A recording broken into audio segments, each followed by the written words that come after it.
everyone, welcome to CGTN's Facebook Live from Xiamen in southeastern China. I'm Sim and this is Dean. Morning. Good morning. It's 8 a.m. here. It's already incredibly hot. So yeah, that's kind of my mind. I mean, this is 8 in the morning. We were still in Beijing and it's rain. It could be the temperature must be very, very cool. And now I'm sweating. After we just rotated half an hour ago. I'm already kind of always. And ironically, I'm cold, so I'm sorry if I'm a little bit muffled, but. Despite the heat, they always put the air conditioning at full blast, so I got here a few days ago and immediately got a cold. Apologies about that. But anyway, let's get started. So as I said, with Xiamen, the reason we're here is that Xiamen will be having the BRICS Summit on the weekend, so September 5th. And so ahead of the conferences, we thought to show you a little bit about the city. Take it away, tell us about where now. We are at an area called Yundang Lake. And we knew kind of there's a coming trade bicycle. I think it's okay. This is how local life looks like. It's very tranquil in the morning, and this lake, actually we call it lake, but actually it's linked to the sea. Just over there, if we cross the strait, we can see the view suddenly opens up. It's very beautiful. And the reason we're here, like a cameraman was showing you, is the lovely creatures over there, the white dot, lovely things. I think it's because it's very early in the morning, they haven't waken up yet. Yeah, exactly. Now I'm going to tell you why it's called the Yundang Lake. Actually, its names even harder for me to pronounce in Chinese, I'm native Chinese. And I was told, that's one of the theories about the naming of this place. It's because the special bamboo is called Yundang bamboo. Hey, let's say hello to. This lake is named after some bamboo. I tried to search for that plant, but unfortunately I don't have a picture in my hands at my disposal at the moment. But maybe you can just look around. I would guess that is the thing I looked last night. I can't get into that knowledge for you. So if you're going to stick with us along the way, or maybe after this, I will definitely go searching more information for you and to feel it up about that. But like you said, so this lake, Yundang Lake, it's lovely. It's an oasis in the middle of the city. We're in the middle of the city. You can't see very well. You can see some skyscrapers, but yeah, it's incredibly peaceful. It's a bit of nature. And the other day you were comparing it a little bit to Central Park in New York. Exactly, yeah. With not around as me because I guess people are going to work. But when we first arrived here about an hour ago, there were people jogging, going for the morning walk. So it is a nice sort of refuge in the middle of the city with a little bit of nature. Everything. Well, Beijing is magnificent. It's a huge city. You can see all the land views, landscapes in Beijing, and it's something like this. But because it's very large, Beijing is very large, and I believe that I just can't remember. Immediately nothing comes to on the top of my head about any place similar, remotely similar to these places. The lake is not huge. Well, this is just one bit of it, right? Exactly, there's another half of the well, even over there continues far. So yeah, it's actually much bigger than just this. But even then, it's nice. Maybe a jog and race around the lake. It's gonna take you in a while. So 咱们是游客吗？还是这边附近住？我在附近。这好像天挺热的，经常过来拍鸟。没有，刚好今天过来就是在这有一个工作嘛，9点要开始，然后我们就从这边直走。怎么您贵姓？我姓何。We got Miss He here. I think it's Miss He here, and she lives nearby, and she so happens this morning has some work to do nearby, and she decided to spend a try and take lovely pictures. So even locals love to come here. It's not just tourists who come here, right? That is a part of the not just ecosystem. I think it's part of the local people's life. Absolutely. 你弄出来那些都是什么鸟吗？那是白鹭，我们厦门的是鸟白鹭。然后这边的话，这一个那个闸口嘛，就是每天放完了之后，海水涨的时候，它这一个会打开，就是把这一个海水嘛引进来，我们叫厦门的那个水，那个海水跟远当湖的交汇的地方。So that is the Miss just told me that is the joint where the lake water connected to the sea water, and there's a dam over there, and I think we're about to see it because there's a tiny flowery bridge over there. We'll go closer to it afterwards. And actually, so it's quite knowledgeable about the things she's photographing, and she told me about the city. Right. Yeah. And I got a note here, although my handwriting is very, very terrible, but I'm going to recite some of the things I gathered last night for you and to give you some information about the interesting ways over there. 谢谢你。谢谢你。Before we get to that, just as Ms. He said, the egret, the white egret, it's part of the family of herons. So there are several types here, not just one type, but it's part of the city. Because Xiamen is actually an island, so Xiamen Island is also known as Egret Island. So that's sort of the lake. I think it's been the official bird since 1986 of the city. And you did your homework. I did my homework. And so, for example, flew down from Beijing with Xiamen Airline. Xiamen Airline had an egret as its logo. Yep. A lot of streets and hotels and companies and golf courses, they're all named after the egret. And apparently, a lot of people also have the name Lu. It's the Chinese name for egret. For egret, yeah. exactly. So yeah, it's interesting. It's not just it's a pretty bird that happens to be here. It's really tied into the whole. Yes. History of the sea and people's names. Actually, the bird has a quite long civilization when they interact with human beings. Some of the interactions, I'm afraid, is not very, very kind of friendly in terms of protecting the species. Although now most of the species, I mean, some of them are classified as vulnerable by the UN, but other species are not globally endangered. But during the human beings, kind of the history of interaction, the history of civilization, there were period of times. People not just in China, across the world, in the Western world, can love to the bird separation. Yes, the feathers for the hats. Yeah, actually, that led to kind of the hunting spree of the birds, and then led to the birds in some kind of regions, in the population declining in some areas, especially kind of. Also, it happened in China and it happened in Western Europe. Okay, so this is the kind of tiny small square. You can find a series of plaques, kind of introducing, giving you the knowledge about those birds, and that's where I think my notebook will fit in very well. I'm not going to kind of bore you with all the details of all the scientific details about those birds, about those species, but I will tell you some information, some interesting things about the bird. This one called Ardea intermedia, and as the name implies, and the size of it is kind of in between. It's smaller, large, or big egret, but it's it's larger than little egret, but it's smaller than large egret. Yeah, and maybe when we see something kind of live and flying over there, but I can see from here that some of them are already kind of and you've got to love that about Chinese. Yeah. I've got the Latin name here, which does much to most people. But this Lu in Chinese, right? Egret, and then dong size by white. White, yes. It's very easy, right? As mentioned, the species and its the size and its name because of its size and the comparison of it is to different species, and also it's about. I mean, I need to tell you, Ardea intermediate is about 56 to 72 centimeters tall and about 105 centimeters to 150 centimeters wingspan. Oh, okay, that's very interesting music. That is very lovely. That is a very widely loved activity in China. Kind of the city member society coming to a tranquil area, listening to his radio or her radio and enjoying the view here. Right. I can see. And also so some getting a little bit of Chinese morning routine as well here. And let's find out some other plaques and then look at what on them. Yeah. Because now we're in China, we're in Yundang Lake and Xiamen. We must talk something that is kind of, sort of unique. Okay. But although this species doesn't just populate in China, but it's very relatively common, and it's called. Yeah, I'm going to look on my notebook. It's called Ufolopitus. If I pronounce that name wrong, you can point it out for me, because I got my printer kind of on phone with me. He will feed me all the questions you give us on all the CGTN digital platforms. This live is on the CGTN Facebook and also the Facebook account, and also on Weibo if you live in China, if you have a Weibo account, and also on an application. And please download the application and first on that one. You can leave questions.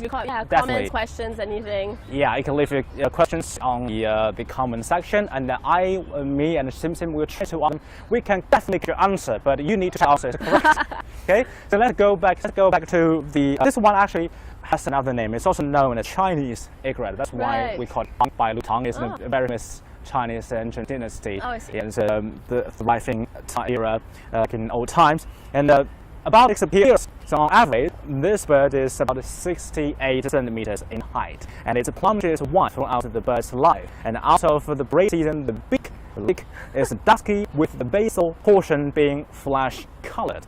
But in the breeding season, you can see colors changing. Adults grow a luxuriant crest. That is a blessing because it's a beautiful kind of from the view of the observer. But there's definitely curse for the bird. So that could be why it was hung. Because to be honest, I have pictures and even the birds out there. I know this one has the funky hair, and the other one didn't. It's a very yeah, exactly. So this thing can be on small islands on the coast of the Far East Russia and the Caribbean Peninsula, and widely found in China. I mean, the winter in Japan, Thailand, and Indonesia. I mean, that's an interesting place to spend your vacation in winter time, because I think the temperature varies very much in those three countries. And this is one of the species we talked earlier, because of its poised gesture, because it's a feature, and because that very, very beautiful feet it has, a plumage, and widely used in ancient time, widely used as decoration in people's houses. But that's interesting, just saying that, you know, they exist in so many other different countries. It's not just obviously that they exist in Europe, in Asia, in Africa, in the Americas, and so there's different types in places like this. It's a tropical climate, so they tend to sort of stay where they stay put, and then in other cooler climates in Europe, so they tend to migrate. So that goes back in a nice sort of loop to break something different, because it's, you know, globalization, migration, movement of people, movement of goods. I mean, that's it's a 10 years late, but I think there's an example where you can see that human beings need to live with the nature in a coexisting way. I mean, we need to harness the natural resources, but in the meantime, I mean, this is a very key relationship. In the meantime, we protect them. And not just because we want to observe them, we want to appreciate them aesthetically, but because if the coexistence, when it cannot happen, then we cannot live alone on this planet. And that's the reason. I mean, it sounds selfish, because for our own benefit, our sake, to protect them. Honestly, that's why we need interaction. Practically, that's the only path for human beings if we're going to maybe forever on this planet. And the last plague thing here, I think there's something about this one that makes me think is necessary for us to talk something about. Called the alba, and alba, I think it's Latin for, I think it's for large. This is white. Yeah, this is a mistake, but this one is called Ardea alba. Clearly did not appear. And it's called that because it has I mistaken words large because it has a different name. The nickname is called the great egret. It's a great egret. Yeah, and I guess one of the biggest species windfully. And this thing can grow up to 1 meter. Oh wow! That's not bad. And even more tremendous, it's this bird's kind of wingspan. Yeah. I think it's almost as wide as mine.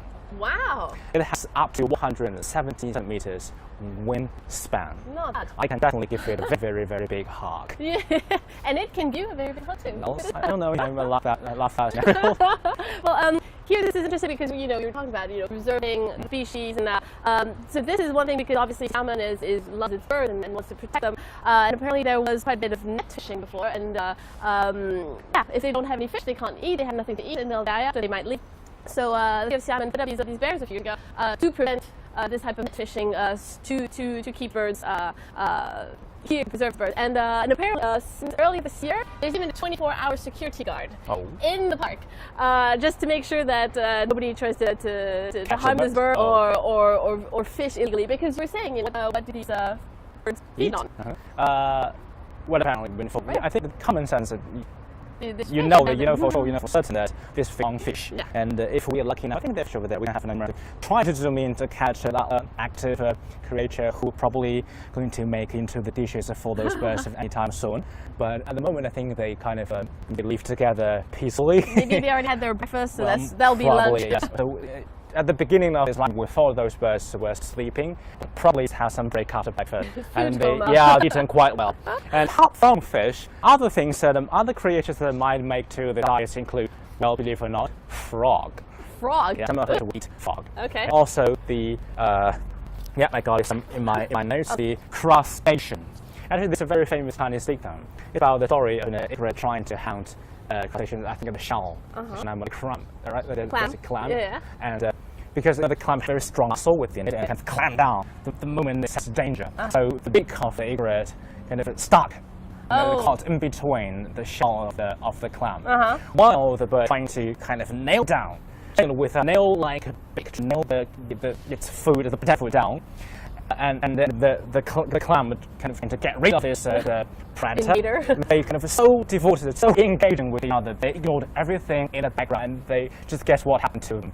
A fisherman clam taken away altogether. So with that, I think that the Chinese people are trying to teach us that don't focus too much what they can in front of you. You also need to pay attention to that. I like that. I have to remember that. I like the story of the clam there. We're going to play a little bit of fisherman, but I will guarantee you none of us will catch or harm anything live around. But we're going to, in a sense, play the role here because Zoom can tell us what's place. We've got just look at the wall, but if these sort of viewing holes, which I think is really lovely, because when you actually get up to it, this is this beautiful view, and you get to see the egrets close up. perched there on their wall. And I mean, actually, you know, we were talking about there's so many fish, but one there, he looks a little bit thin. Wow, I'm not sure if he's having a lot of food. I think could be because of fashion. I don't know if they think the same way. Yeah, let's try. Let me try because I've seen quite a lot of pictures on the internet and So also names. Okay, let me name them for you. Okay, that one is a bird, another one is a bird. So one thing probably you want to know about this if you're watching this. I mean, one difference between an egret and a crane is that the egret has a retractable neck. Oh, that's why they always. Oh, I understand. Like they can walk like a little bit like the dogs. it's, I think with the beak, the retractable neck, I mean the kind of the front portion of the body, character like an arrow. Whenever it swallows a fish under the water, it will just kind of just spear into into the water. And the constantly habit of praying for the creatures for those birds. Some they live in a very shallow water area. They would come to join you sometimes, but they need to hunt for prey for food. So the way in which it prays for food is either by stirring the shallow water. Okay. So the she would just kind of either swimming, kind of spreading around an area instead of kind of crowding, getting together, and then they would count for the individual that got left behind, or by kind of stalking its prey. And when the prey doesn't notice, it just like an arrow. Interesting. Well, see, hit right on. Let's look at this. Okay, we thought it was a fake one the other day. There's one. If you can maybe the camera can sort of zoom in. That's it. There's one that's just sitting right there on the wall. Oh my God, it's real. It's real.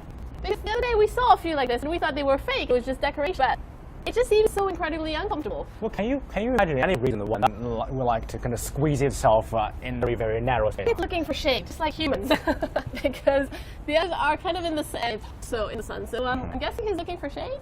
I just got a question coming in from Isaac in the office, who's been monitoring the live streams and picking interesting questions and feeding it to us. And the question is located in the city center, and how the birds are preserved? Can you remind us a little bit? Yeah, so Yundang Lake, if you're joining us just now, we're at Yundang Lake in Xiamen, in southern China. And Yundang Lake, it is really, it looks like a natural reserve. We are in the middle of the city. Yeah. In the middle of Xiamen Island, which is Xiamen is an island. We have proof for that later. Yes. Stay tuned with the CGTN. We'll give you proof for the actually we are in city center instead of some natural reserve. Yeah, but it really is. It's a lovely oasis of nature in the middle of the city, and a nice sort of breathing space. We saw a lot of people. There's a guy here doing his sort of fitness routine in the morning. Other people exercise, going jogging. So yeah, a nice park, and you compared it earlier to Central Park, in New York, and so it's kind of that feel, but it feels a lot more wild, right? In ways. To another question, how the birds are preserved and protected. You can see this board made out of wood. It's very thick. It keeps a very safe distance between human beings and the birds. Like we can observe from this joint, but we don't interfere with their life. We don't disturb them unless you shout, which we certainly won't do. And fishing with nets has also been banned. Yeah, we may run into from time to time fishermen using very long canes. On the other side, exactly. I think, not in the area where all the birds are. And they're guaranteed with the bound food supply. And in about a couple of minutes, about to look at a dam. That dam, like they mentioned by the lady just interviewed, she told us that when you leave the dam, water flooding in, and we all saw the food. And Isaac, my colleague, just gave me another question. But some viewers are trying to understand what the best. And we just give the information. Sometimes eat fish. Yeah, fish is good for health. It's more white, like the white birds, and it also eats. The crustaceans, yes, and the crabs and the lobster. Well, that could be a luxury trait. Well, yeah, I'm not sure they'll find a lot of lobster here, but small percent like this. Yeah, and believe it eats a frog as well. Frog. As well. And another two questions coming in. I don't know if I can give a very accurate answer. When in this you can see most? You can see the most. I would assume now. That was the thing, is we were saying the reason we are here at this time was because it seems that the birds congregate here when there's a change in tide, because then, especially when the tide comes in, I believe, because then, like we said, there's a lock over there that we're going to get to soon, and the water flows in with lots of fresh fish, and so plays their food. Hey, she looks so fun. So the fresh fish come in. So that's where it's dinner or lunch or breakfast. Or afternoon tea. Yeah. So that's the reason why we came here, because producers figured out that this was a good time when there would be quite a lot of fish and the birds would be around to eat. Probably not by judging the looks of it, because they're just kind of. We won't see anything after. We're about to when? I mean, which season you'd expect to see the birds the most? I would assume now. Right now, the thing is, Xiamen has a tropical climate all around. It's sort of the same latitude as Hawaii or Mexico or southern Egypt, so you can get an idea of how warm, how hot it is. I think the relatively kind of scientific answer we can give this, it all depends on how much food you can find. Yeah. The more food you find, the longer you can live nearby, live in this area. But these egrets, like in other countries, in other regions, they might during the seasons, but here they don't. Here they actually live in Xiamen. Exactly. I just mentioned that some of the egrets, because they migrate to Japan for vacation. For winter time, because they migrate to different places. Whenever the temperature is too low, it's too cool. Definitely not now, and the waters fly to different countries. Yeah. So now we're going to we were just talking about the tides and I can ask our colleague. This gives me the very interesting question. Some viewers are asking if the birds will be harmful to local ecosystem. I don't think we need to say anything about it. Let's look at it. Well, they're part of the little ecosystem. So obviously they're going to harm the fish because they're eating them. But it's part of the whole ecosystem, right? Definitely. It's like each bigger animal eats smaller animals, and then if the viewers are talking about the unfortunate occasion where some bird chopping is falling on you, the harmful in that sense, well, it might happen. But luckily, we don't have a lot of egrets flying above our head, so I think we're safe for the moment. Look here. We're just going to show you this. And you can see the dam is lifted. So the lock is open. So that's actually how the water is flowing out. That's group. That is a smart group. Yeah. They're just waiting there. And if I can point a camera to over there, you can see the herd. Can I use that word? Herd fish. Something. And they're right here, a school fish. I think they're herd as well. They just stay in this state where you don't have to pray. But whereas the food, the dinner or the regular lunch are just swimming there calmly without knowing the danger is floating. Right there. I think that's probably the reason why they're gathering over there. And instead of this could be a tea break area. Yeah, exactly. But at the same time, so you can see especially there are some that are just poised on the railing, but all the others are kind of lined up. It's like ready to start a race, right? It's like waiting for the food. Do you think there's a two sides? Kind of separated by this dam, but this dam there's a fence thing. Do you think it's possible that they kind of keep fish on the right side as a kind of a fraud racer? I'm not sure how you. They keep it over there, but for days. Well, they're counting in the flooding water. They're keeping those, but these are fresh. I don't know, maybe. A question about the fraying, the eating, about the diet habit. Isaac just throw in a question. Do they eat on own? Do they feed? Do they hunt on own, or actually people will starve around this lake kind of throwing fish in the water? I think they really do feed themselves. It's kept. First of all, it's not. There aren't that many people who've seen them, and I haven't seen any signs saying don't feed the birds or anything. No. But I think. I think that plague might be revealed. Oh, okay, all right. Yeah, it says in Chinese this is a place where the egrets hunt. Right. Okay. So if it's. Oh look! If they are hunting here, then not say that maybe the human beings will help by throwing some tiny fish in it and braid the fish in the water, so it can go up to be the food source for the birds. But they definitely feast on their own. And because it's linked to the sea, so there's always fresh supply. Exactly. I don't see any other birds dragging in like a butler and they're serving dishes to them. So probably that is a safe guess. But it was interesting the other day we're passing by here, and I mean right now they look like deep hounds. And Dean, you were talking about a nightmare scenario if we all start flying our faces around the other day a little bit in Hitchcock's film Birds. You can see the neck now saying the retracting, and I cannot recognize it as mode ready for hunting or just taking some rest. But they're paying attention, you can see, because they're lined up yesterday when we came here. All from this direction. Yeah. At least most of them do. I think they're all getting ready to eat. I think we're standing far too long beneath under the sun, and we're about to sweat all over us. When the camera turns on our faces, don't get terrified by how severely we're sweating now. I mean, I think tissue can help now. Yeah. It's I just keep saying. Yeah. So have you had any Hitchcock type bird nightmares lately, or?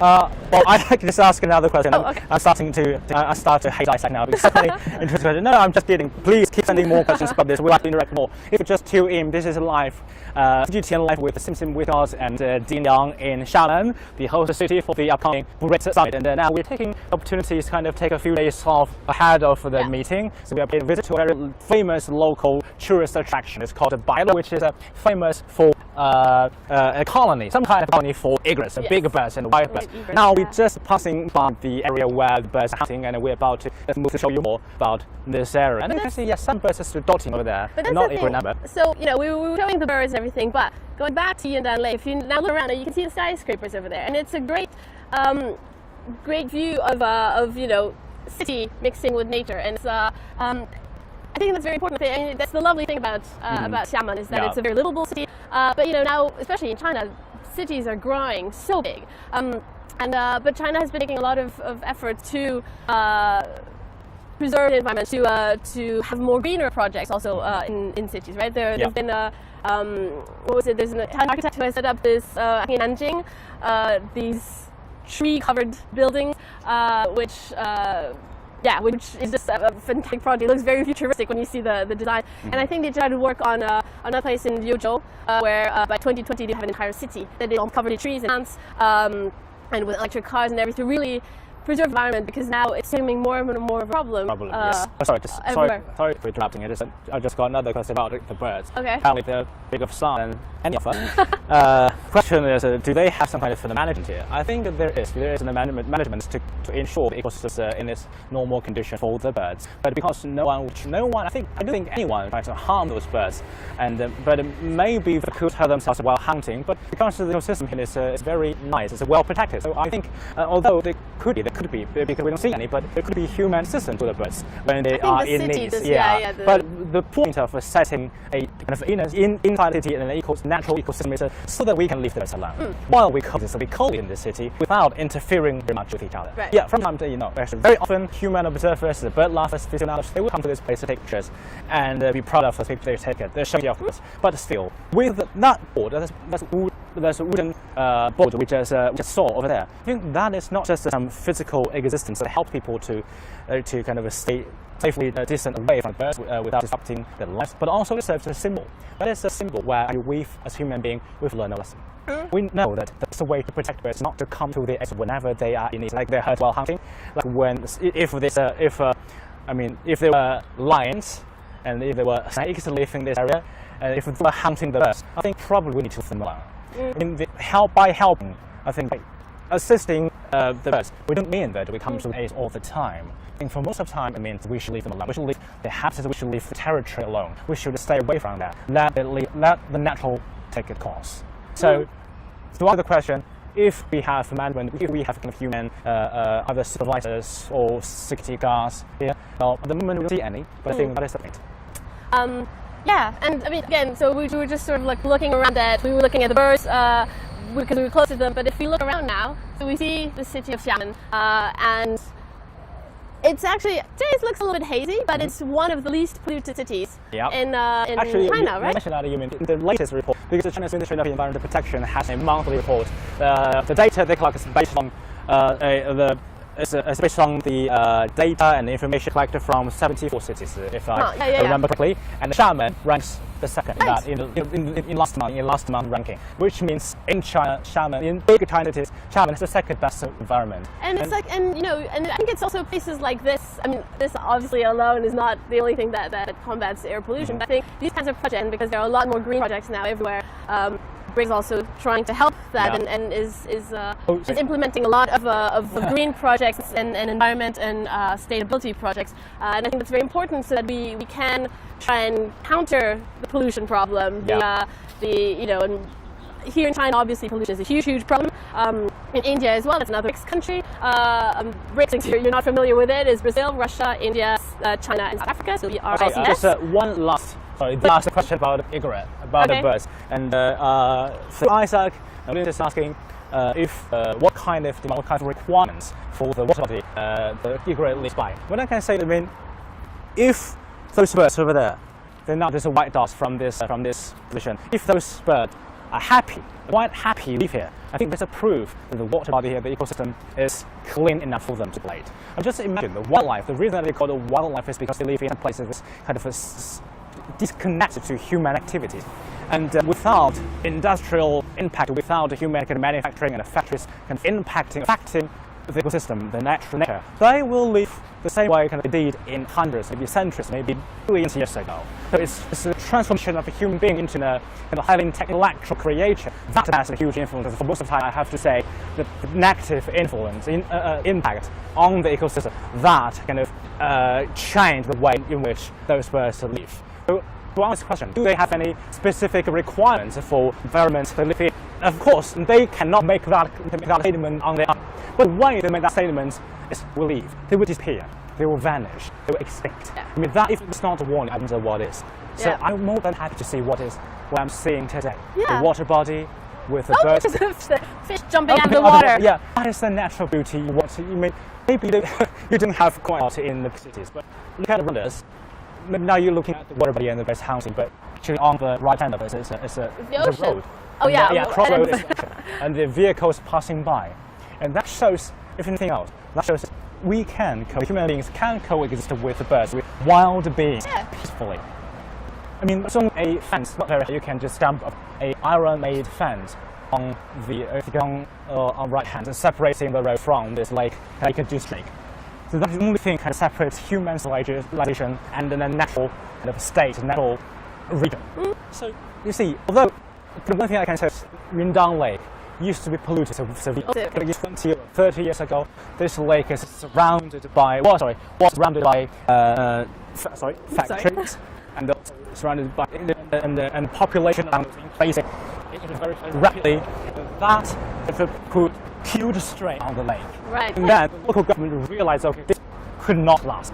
We could not leave this like this because it's not just us who needs this place. So going back to our selfish point, human beings need this too. Exactly. Well, you can see, even in terms of having a place to go, it's like a place to breathe in the middle of the day, And you can see the people who come here just to have a rest. This woman we talked to earlier who just came here, who works nearby and just like to come over and for a little break and some pictures. And it's incredibly restful. It's a calm place and absolutely beautiful. And yeah, because we can't see from the cameraman over there, and you can see within the camera behind us is another half of the lake, and the view is really beautiful. And what is amazing about this place is that it's isolated from the city, a part of the city. Exactly. And we used to believe that the city is a forest of iron, the city of steel. Yeah. I mean, full of skyscrapers. Actually, in Xiamen, skyscrapers is not in short supply. Look behind us. Yeah. There's a couple of them in construction. You can see the crane, another kind of crane on